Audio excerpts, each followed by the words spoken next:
How is it going today? Loyalists. My name's Dwayne. My name's Jazz. Or Dwayne and Jazz. Today we have for you 3 creepy true horror stories that happened on Christmas.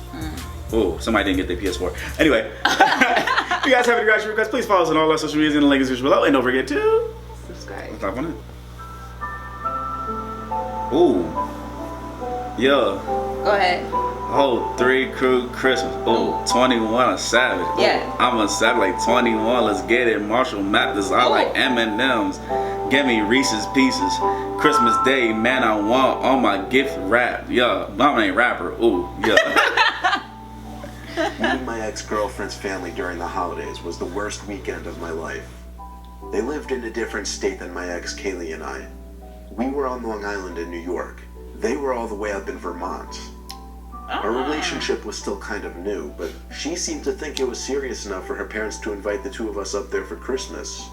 Nice. Kaylee had a really small family, so apparently it would be just the 2 of us, her brother, and her parents. Oh, just like my house. Pulling up to the house was a pleasant surprise. The house was beautiful, and it stood on a huge, well-kept property secluded from any other houses. It's like a mansion. Yeah. Huge. As Kaylee and I got out of my truck, her parents came out to the porch to greet us. First impressions, they seemed friendly and weird.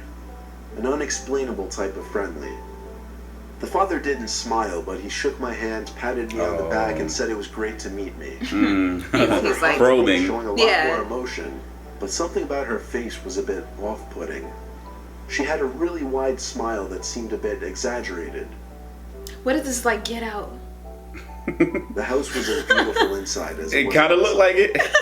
It had a wooden lodge type atmosphere to it.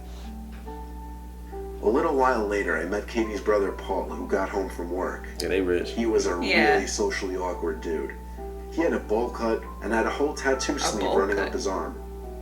Get out. We had dinner, which was awkward at certain moments, but other than that, it was kind of normal. After dinner, we watched a Christmas movie in the living room.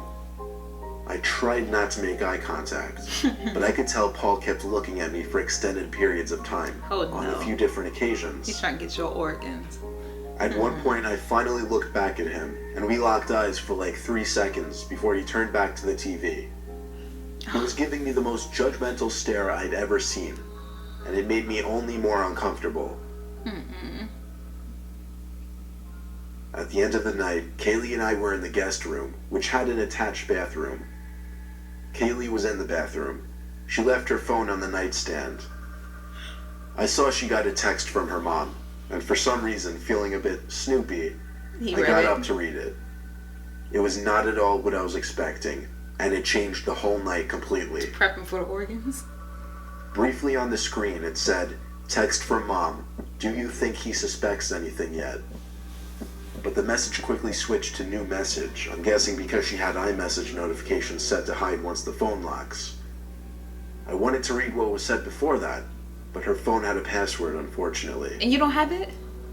I could actually feel my heart pumping. Well, they now. said it's a new relationship. Kaylee came back into the room. I kind of gave her the cold shoulder because my mind was racing. She seemed to notice. Might be giving him a gift, maybe. She was texting on her phone for a bit before turning out the lamp and going to sleep.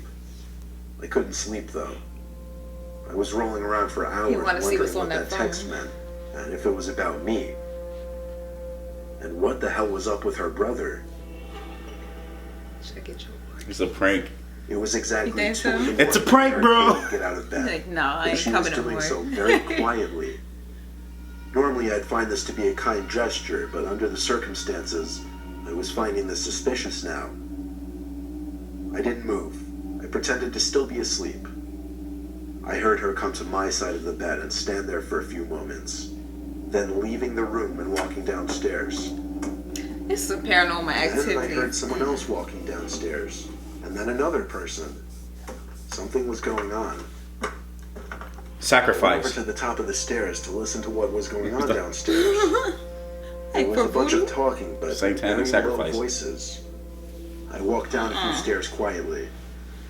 The talking was coming from the dining room by the stairs. It sounded like they were planning something. I heard Kaylee say something like, "When I go back up, you stand by the door." Then I heard her brother say something, but what was going on was really starting to hit me in the face, or at least what I think was going on. I went back to the room to grab my stuff and leave. As I was grabbing the keys, There you I go. noticed something in the corner of the room. I turned the lamp on, which exposed Kaylee's dad sitting in a chair in the corner of the room, with a blank expression on his face behind his glasses, staring at me. I screamed at least 4 times, "You're all crazy," as I ran to my car. I put the car in drive, practically before the car was even fully on, and floored it out of that long driveway. That back night they to the broke road. up. I didn't stop once except for gas. And at that gas stop, I checked my phone and saw Kaylee texted me saying, "What the fuck happened?" I didn't respond. Not until later that night when I got home.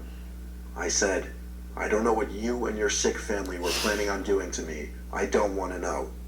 Don't ever contact me or come near me again. I Dag. will report this." Dag. I said this only because I knew there was no proof at all of what happened, or what might have been about to happen. She never replied. Oh, she was up to something, because if it was like nothing and they were just trying to surprise him, then she would have probably texted back like, "You idiot, we was trying to do something for you, something nice since you came up." But because she didn't, she was gonna get his organs. They was gonna do She was something gonna to get him. his organs. They was gonna do something promise to you. him. She said, "Does he The dad expect sitting in a anything?" chair in the He's corner? sitting there like, hell. I don't think so. Yeah, that He was was- trying to get the organs. That was get out right there. Yeah. He got out. I told you. He got out. He got out. He He got out. I'm getting out. And I'm gone. I'm out. I'm getting out. All right, let's dive back on it. No. Oh.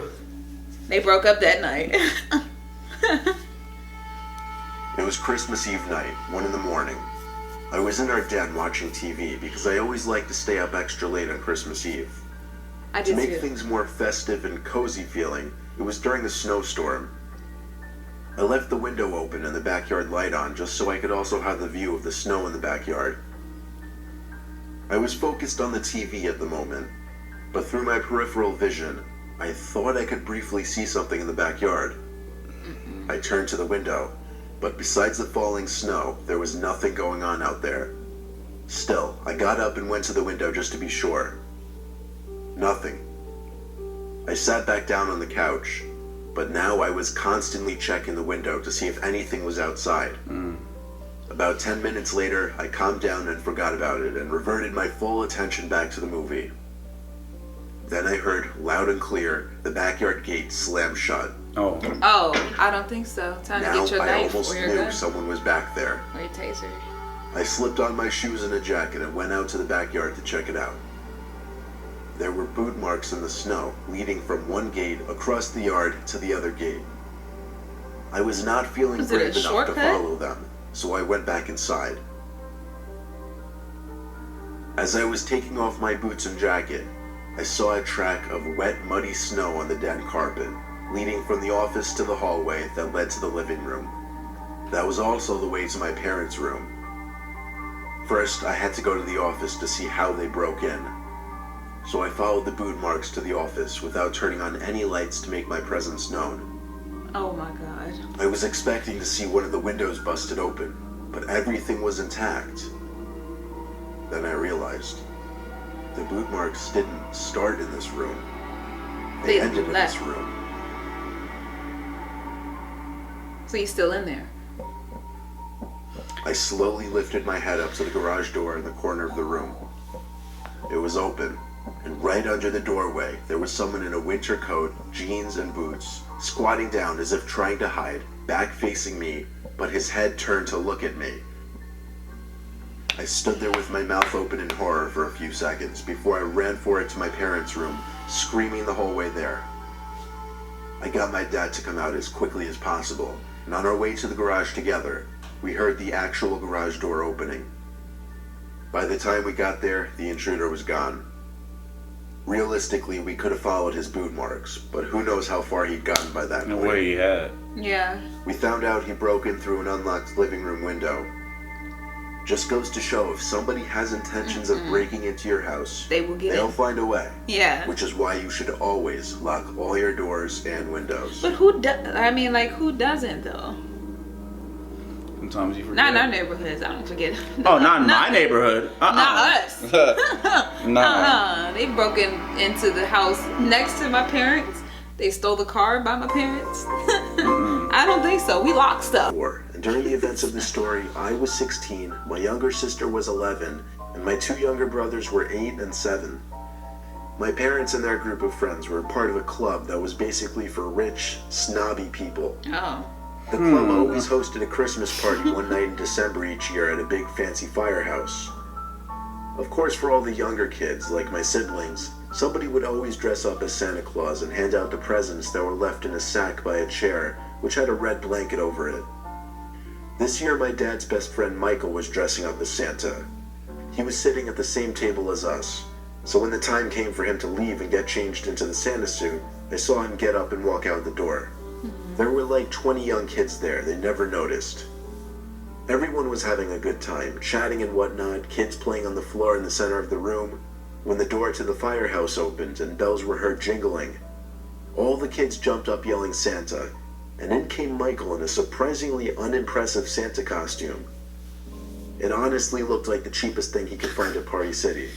A serious downgrade from last year. I got a costume from there too. The hat and beard were alright, but the costume just seemed cheap. Not the usual costume the club supplied. He chuckled and did his best Santa impression. I had to say, he was doing a really good job of changing his voice, though. I saw a few of my parents' friends whispering to each other. Michael grabbed the bag of gifts and said in his best Santa voice he'd be right back with the presents. He sounded so different, though. That's not him. He walked out the door with the bag of gifts. That's when my dad and a couple other guys ran after him yelling, "Hey." I still didn't know what was going on. Not until my mom told me that wasn't Michael. I wanted to feel important, I guess, so I ran outside to the parking lot as well, where I found my dad and 2 other guys standing there, looking around dumbfounded. The man dressed as Santa was gone. The real thing they were concerned about was where Michael was. Michael's car was also missing. I asked them if they were sure that wasn't Michael. They were all positive, though. We tried calling Michael, but his phone was off. We tried his house phone after a while, too, which went to voicemail. We had to send a search party, but we couldn't find him anywhere, though. Eventually, my dad and I returned to the firehouse to pick up my mom and siblings. Just about everyone went home by then. I waited outside. I heard a scream for help in the distance. It came from the woods, deep in the woods. I ran to the tree line to scream back Michael's name. He yelled back help again. Oh, Lord. It was him. He was tied up. I was too excited to go back for my dad, so I ran into the woods following his screams for help, and I found him, tied to a tree in a bloody mess. Blood was dripping from his forehead down to his face. He looked like he'd been beaten by a blunt object. I cut the little rope with my key, and he struggled to his feet. I walked him back to the parking lot, and he screamed when he saw his car was gone. When Michael left the building planning to get changed into the Santa costume, he was jumped by 3 guys wearing masks, one of whom struck him in the forehead with something metal repeatedly until he was knocked out. Next thing he knew, he woke up tied to a tree in the woods. It's sick to think that 3 or 4 men could have set up a plan like this, involving harming somebody just to steal a bunch of gifts from children. Some of them pretty expensive. And to add insult to injury, they stole Michael's $50,000 car. I felt terrible for him, and I still do. It's not the kind of story that he can just bring up for fun. It's still a painful story to tell. That's gonna scar everyone for like Christmas me. now. Yeah. If someone's just gonna jump them and take their stuff. I still think the first one was the best one.